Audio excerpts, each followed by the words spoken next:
হচ্ছে অবস্থা। আমরা এইমাত্র এই দুপুরের খাবারের জন্য আমরা খাবার অর্ডার দিই। খাবার অর্ডার দেওয়ার পরে চিকেন খিচুড়ি যেটাকে বলে, তো এখানে আমরা কয়েকজন ছিলাম, কয়েকজন মিলে খাবারটা অর্ডার দিই।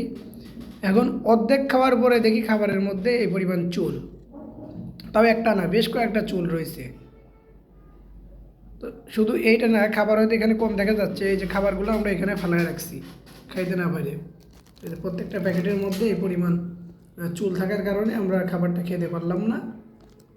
এখন যারা রান্না করে, দোকানে যারা খাবার সরবরাহ করে, তাদের উচিত এগুলো একটু ভালো করে দেখা। কেননা খাবারের মধ্যে যদি কোনো প্রকার ময়লা আবর্জনা জাতীয় কোনো কিছু দেখা যায়, তাহলে সেটা খাওয়া যায় না।